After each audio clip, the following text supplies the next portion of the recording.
Esto fue difundido hoy por el Vaticano. Y allí el Papa, en uno de los párrafos, dice que la defensa del inocente que no ha nacido, por ejemplo, debe ser clara, firme y apasionada, porque allí está en juego la dignidad de la vida humana, siempre sagrada, y lo exige el amor a cada persona más allá de su desarrollo. Este es el párrafo concretamente cuando Francisco hace mención a la posición de la Iglesia y su posición frente al aborto. También habla de igualmente sagrada la vida de los pobres que ya han nacido, que se debaten en la miseria, el abandono, la postergación, la trata de personas, la eutanasia encubierta en los enfermos y ancianos privados de atención, las nuevas formas de esclavitud y en toda forma de descarte, advierte en este documento. No podemos, dice el Papa Francisco, plantearnos un ideal de santidad que ignore la injusticia de este mundo. Ahí está, nos imaginamos el modo en que Francisco ha recibido la noticia del intenso debate que hubo en la Argentina sobre el aborto, ¿no? Que en su país se debatiera de esa manera y las posiciones y las argumentaciones que fueron surgiendo a lo largo de las semanas en donde se discutió fuerte. Sí, totalmente. Bueno, fue un debate muy interesante, muy rico en muchos aspectos. Había posturas muy interesantes en ambos lados, ¿no? Yo creo, me interesó mucho lo que dice ahí en el video que vimos al final, lo que hablaba de las nuevas formas de esclavitud, ¿no? Más allá de lo del aborto, que me parece una posición dogmática de la Iglesia, que es muy difícil que se cambie a estas alturas. Pero lo que hablaba de las nuevas formas de esclavitud me pareció muy interesante. De los trabajos,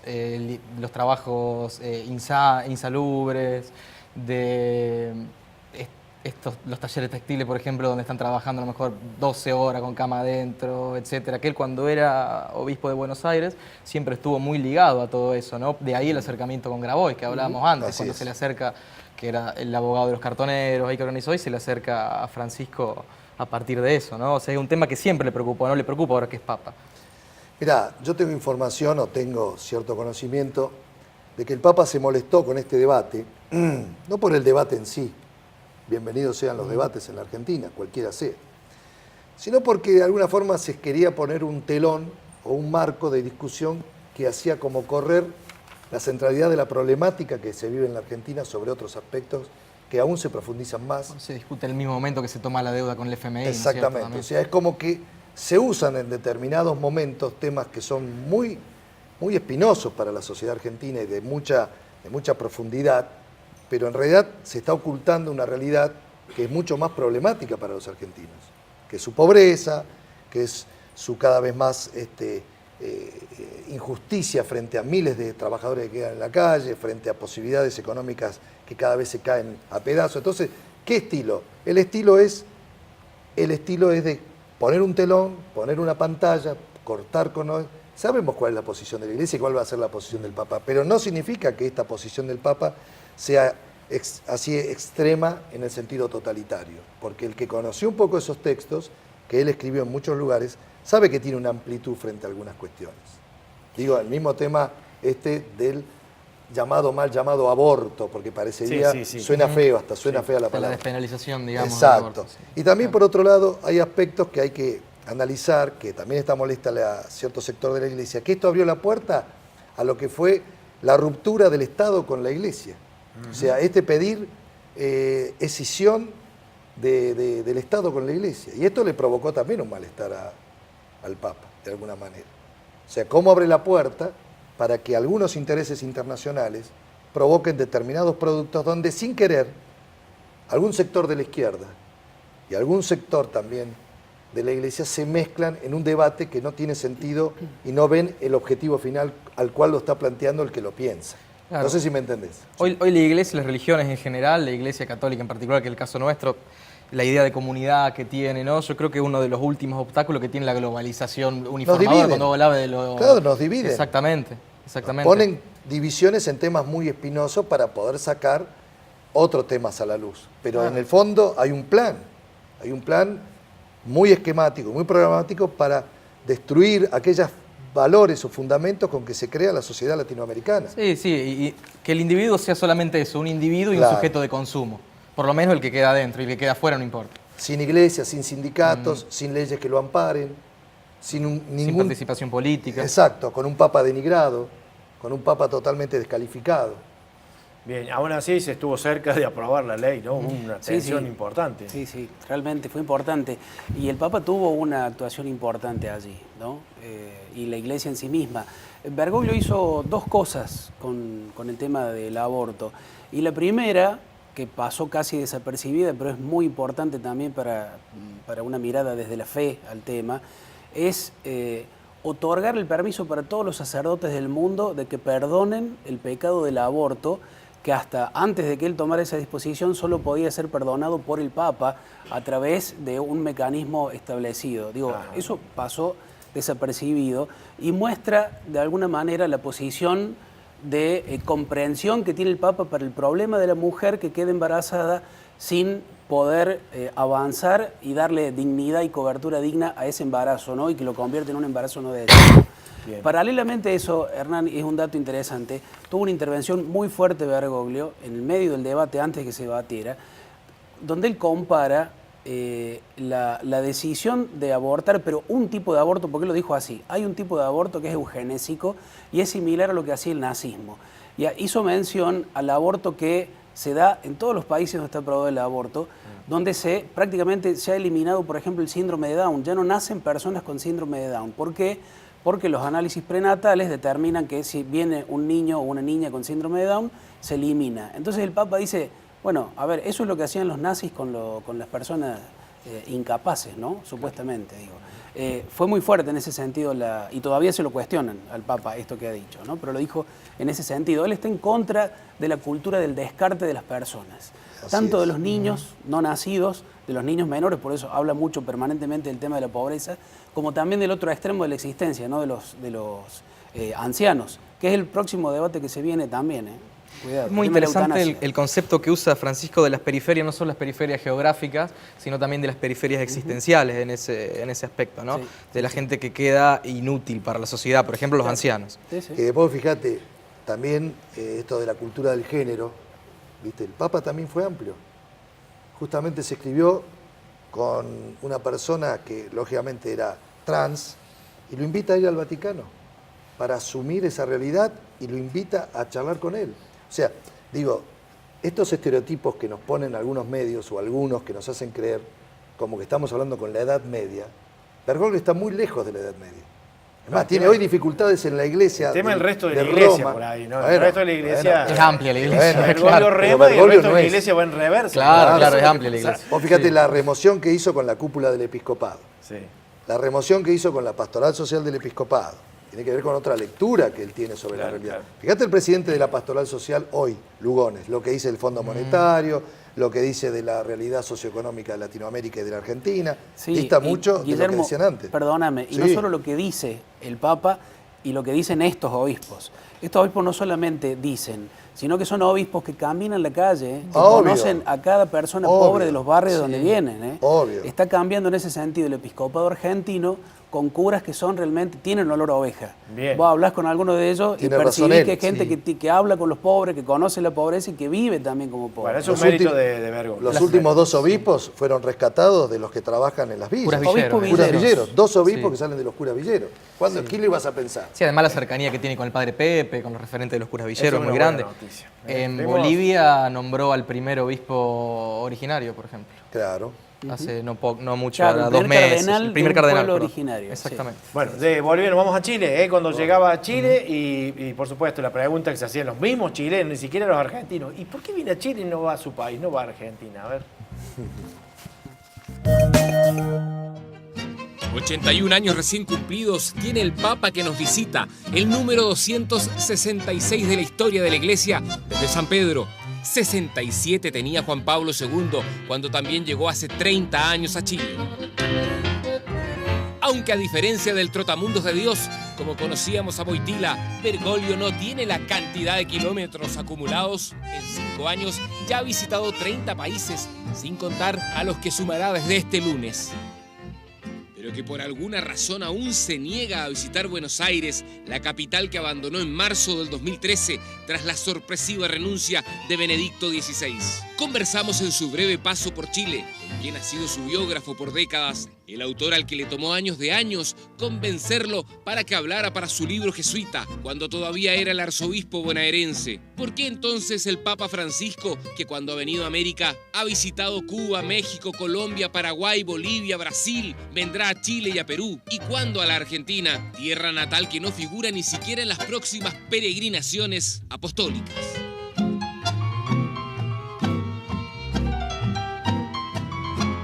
Yo creo que hay un clima de demasiada tensión en su propio país, donde él está forma parte de esa situación de tensión. A veces me dicen, bueno, pero él ha ido a Tierra Santa, que hay mucha tensión, o ha ido a Colombia, donde hay una tensión enorme por los acuerdos de paz, pero no tiene nada que ver, que él es, en cierta forma, es un actor externo. En Argentina es parte del problema. Es una opinión muy personal, pero yo lo comparto. Me parece que todavía no está dado el clima como para que él vaya. No es que está esperando él que la Argentina sea el paraíso terrenal, cosa que no va a ocurrir, pero yo creo que tiene que bajar un poquito la tensión. Ahí está, bueno, ¿por qué si va a lugares donde hay máxima tensión, incluso peligro de muerte hasta en algunos lugares, sí se hace presente, efectúa acciones, recorre, a veces arriesgándose mucho, y Argentina no quiere venir, ¿no? Es la pregunta que por ahí la gente se hace, ¿no? Vos sos periodista, como varios acá. Si vos te enteras un mes antes o 2 meses antes que la visita del Papa Francisco, el Papa argentino, el primer latinoamericano en la historia, les va a costar a los argentinos 10 o 20 millones de dólares, ¿cómo vas a titular? ¿Cómo titularías vos, Hernán? Bueno, Que la visita del Papa argentino va a costar 20 millones de dólares, como fue lo que pasó en Chile. 2 semanas antes que llegara, el titular en Chile fue, les va a costar a los chilenos 10 millones de dólares. Porque es así, las visitas papales cuestan eso porque ameritan todo un movimiento de logística, además, de seguridad, porque es un jefe de Estado y toda la otra historia. Bergoglio no quieren que los argentinos gasten plata en él. Es muy simple, es así. Además de toda la grieta y menos, digamos, en este contexto de grieta, de enfrentamiento entre unos y otros. Entonces, para cómo cada vez parece peor esa tensión. En este contexto de Cada ajuste, vez encima, menos como vos posibilidades. decís. Aparte te digo, si tomamos la experiencia de Juan Pablo II cuando fue a Polonia, preguntale qué pasó con Wałęsa. Sí. Entonces digo, cuando Eso es fue... interesante porque los 2 papas anteriores, Juan Pablo II y Benedicto, los primeros países que visitaron fue Polonia y Alemania. Sí, Es pero a un Polonia dato le interesante. costó Wałęsa. Sí, claro. Fue el Sí, primer líder sindical apoyado por él, Solidaridad, que llegó al gobierno. Exacto, sí. O sea, también ahí, si no querés venir, no vengas, ¿eh? O sea, además de la cuestión económica, o de la, tampoco hay un... No lo están ¿viste? invitando con los brazos Obvio, abiertos. Claro. porque saben que puede ocasionar una definición política importante en un país que no está muy conforme con muchas situaciones que pasan. Y un ¿Y papa desde te- allá no influye? ¿Desde el Vaticano no influye en la política? bueno, pero eso fíjate, ¿no? Que es paradójico, porque acá lo cuestionan porque dicen que influye y que toma movimientos y que organiza, que quiere poner... Y sin embargo, también lo cuestionan porque viene, te imagínate, si viene va a influir el doble de lo que Claro. supuestamente influye. ¿Con quién se junta? Son ¿Con quién se las saca foto? ¿A dónde va? ¿Qué hace primero? ¿A quién recibe más tiempo? Bueno, se habla de eso sin que venga, imagínate si yo en la viniera. última visita que tuve con él, le pregunté en un momento, en la charla, Sí. le dije, ¿cuándo viene, Monse? Porque yo le digo Monse, por más que sea papa, siempre le decimos Monse, de la vieja época. Entonces me dice, aún no, o todavía no. Bueno, vos tampoco le podés seguir ¿viste? Hurgueteando Ya le porque tiraste no, un el cuándo. papel. Claro. El papel. tampoco corresponde. Claro. Pero está en el video, es una cosa real, le digo, ¿cuándo viene a la Argentina? Sí, lo vi, lo ¿Cuándo? vi. Y me dice, aún no, me dice, todavía no. O sea, él debe ver qué momento es el pastoral, el litúrgico, el concreto para que él haga su presencia en la Argentina. Probablemente cuando crea que puede ser prenda de unidad en la Argentina, ¿no? Cuando crea que puede colaborar a la unidad y no a la grieta, ¿no? Yo tengo una teoría. Hace poco terminamos un ciclo de conversaciones públicas con gente que lo conoce mucho, él varios que lo conocen bien, ¿no?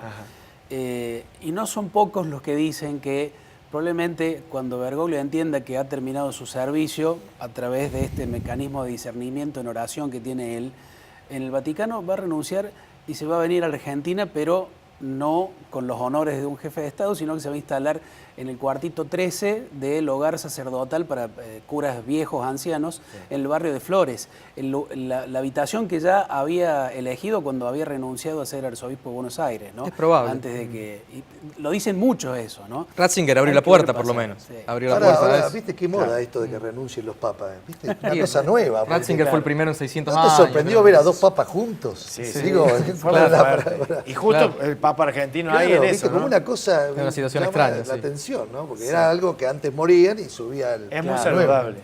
Bueno, Sí. es bueno, ¿no? Es Ah, bueno. y hablaba Javier que es un jefe de Estado, pero es como una monarquía. No, Claro, está es un elegido de Estado otra forma. independiente, Sí, autárquico, el Vaticano. El No es una Estado- democracia, aunque en realidad el cónclave es un acto democrático, digamos, Claro. porque se eligen entre los cardenales. Y después tenés el órgano diplomático, que son, según el derecho internacional, dos sujetos diferentes, que es la Santa Sede, que es el que lleva Así la es. relación diplomática con los otros estados. No, son temas que verdaderamente... Ahora, cuando él estuvo en Chile, lógicamente cruzó el suelo argentino, le mandó una nota al presidente, sabemos, ¿te acordás que le mandó un escrito? Y todos decían, pero ¿por qué? Bueno, porque no están dadas las condiciones. O sea, la gente quiere buscar, y yo coincido con él en lo que dice, si está allá, influye. Si viene, Claro. bueno. Claro, claro. Ahora, yo sé que todo esto está provocado por ciertos sectores, ¿no? Sí, hay una Que- suerte de persecución para la imagen del Papa. Sí. Sí. Pero no, por dos cosas. Probablemente haya esto que vos mencionás, y la otra es que no lo conocen. Así no lo es, conocen. yo coincido. Sí. O sea, tenemos una mirada de Bergoglio, el Bergoglio del poder, el que maneja los hilos del poder vaticano. Y Bergoglio es primero, antes que eso, es un cura. Es un tipo que además, como te digo, es místico. O sea, un hombre que reza 3 horas por día. O sea, se levanta a las 5 de la mañana o a las 4:30 y está 1 hora delante del sagrario. O sea, creyendo que ahí está Dios y que ese Dios le habla. Y desde ese lugar hace todo lo otro, ¿no? Entonces, si vos a una persona que vive así, le quitas esa parte para ver solamente una parte Claro, de la parte humana, Claro. nada más, la Entonces, parte ¿viste? política. No lo conocen. No, Esa desde, imagen, ciertos, ¿no? Sí. desde ciertos sectores de la prensa y de la política se ha querido instalar la idea de que el Vaticano hoy es puerta de hierro en el 72, que sí, todo el sí, mundo sí. va, que le dé Sí, órdenes. Pero bueno, es una figura muy impactante y muy fuerte, entonces también cada cual hace su lectura. Tal y cual. bueno, los fieles querrán que venga para tomar contacto con él, los políticos querrán que no vengan para que no influya, y así va a estar en ese tironeo durante largo tiempo. Pero no hay que Porque, olvidar o sea, lo que dice él del aspecto humano, espiritual de Bergoglio y sobre todo, y también de que es un líder político, está también metido en la geopolítica mundial. Hoy está a punto de cerrar un acuerdo con China, que hablamos con él antes fuera del aire, que podría ser, si todo sigue como parece, podría llegar a restablecer relaciones entre la Santa Sede y China después de 70 años, que sería Es el muy hecho importante. quizás más importante de su pontificado. Muy fuerte. Bueno, vamos a la pausa, vamos a seguir hablando de Francisco, el Papa argentino, que sigue asombrando. Es una especie de personaje inclasificable porque tiene tantas aristas que cada cual lo tiene que leer de acuerdo a lo mejor a su formación y resulta que es todo eso a la vez. Vamos a la pausa, ya venimos.